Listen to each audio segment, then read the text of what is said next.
అలాంటి పరిస్థితుల్లో జరిగిందంటే ఈరోజు అక్కడున్న జైంట్ వీలు స్థలం లీజులకి ఇస్తారు ఈ కోటప్పకొండ తిరణాలు వచ్చేవాళ్ళకి. ఆ లీజులు కూడా ఆ ప్రైవేట్ భూమి ఎవరైతే ప్రైవేట్ పొలం యాజమాన్యం ఉన్నారో వాళ్ళు కూడా లీజుకి ఇవ్వడానికి లేదట. ఎవరు డైరెక్ట్ గా ఈ జైంట్ వీల్ వాళ్ళకి, వాళ్ళ దగ్గర నుంచి తెలుగుదేశం పార్టీ నాయకుడు తీసుకొని ఈ జైంట్ వీల్ పెట్టే వాళ్ళకి లీజుకి ఇచ్చాడు. దీనిలో ఎంత కాజేశారో తెలుసా? 8 లక్షల రూపాయలు కాజేశారు. అంటే పొలం వాళ్ళు లీజుకి ఇచ్చుకుంటే అది 3 లక్షలు అయ్యేది, ఇవాళ 11 లక్షలకు దాన్ని అమ్ముకున్నారు. ఇంత దారుణంగా కోటప్పకొండ తిరణాల్లో ఏం చేశారండి వీళ్ళు 9 నెలల నుంచి? ఏమన్నా అభివృద్ధి కార్యక్రమం ఒకటాన్ని చేశారా?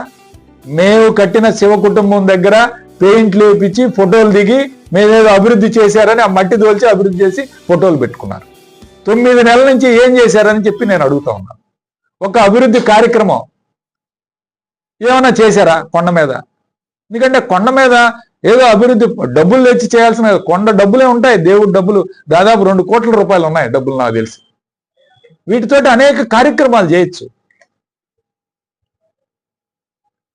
వైఎస్ఆర్ కాంగ్రెస్ పార్టీలో ఏం జరగలేదు, కేవలం తెలుగుదేశం పార్టీలో. వైఎస్ఆర్ కాంగ్రెస్ పార్టీలో ఏం జరిగిందో నేను చెప్తాను. రోడ్లు వేసాం, ఎలమంద రోడ్డు, బ్రిడ్జి కట్టాం, ఎలమంద దగ్గర బ్రిడ్జి దాదాపు 17 కోట్లతో. ఆల్టర్నేటివ్ రోడ్లు వేసాం, దాదాపు 3 రోడ్లు. కాలువకట్ట రోడ్డు వేసింది మేము, cement road, tar road, BT road 90 లక్షల రూపాయలు పెట్టి ఆల్టర్నేటివ్ రూట్ తయారు చేసాం. జేఎన్టీ రోడ్డు, అది ఈరోజు రిటర్న్ రావడానికి ఎంత ఉపయోగపడుతుందో ట్రాఫిక్ ఈరోజు అర్థమవుతుంది. 4.5 కోట్ల రూపాయలతో జేఎన్టీ రోడ్డు వేసాం. అట్లానే ఈటీ దగ్గర నుంచి ఇటుపక్క ఎక్కలవారిపాలెం నుంచి యాదవుల సత్రం వరకు కూడా 1 కోటి రూపాయలతో మేము గతంలో కంప్లీట్ చేసాం. ఇన్ని రోడ్లు వేసాం, శివ కుటుంబం కట్టాం, కింద సెంట్రల్ డివైడర్ పెట్టి లైటింగ్ వేసాం, పైన నందీశ్వరుడు దక్షిణామూర్తి గారి విగ్రహాలు పెట్టాం, ఘాట్ రోడ్లో ఆర్చిల్ నిర్మాణం చేసాం, పైన టెంపుల్ చుట్టూ షెడ్లు వేసాం,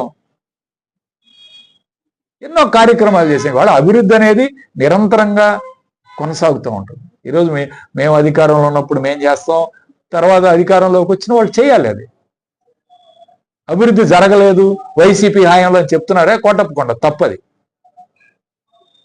ఇన్ని రోడ్లు ఇవాళ డబుల్ రోడ్డు మీద బ్రహ్మాండంగా వెళ్తున్నారు, ప్రభలన్నీ ఈరోజు వెళ్తున్నాయంటే సంతోషంగా. బ్రిడ్జి కూడా బ్రహ్మాండంగా ఏర్పాటు చేసాం.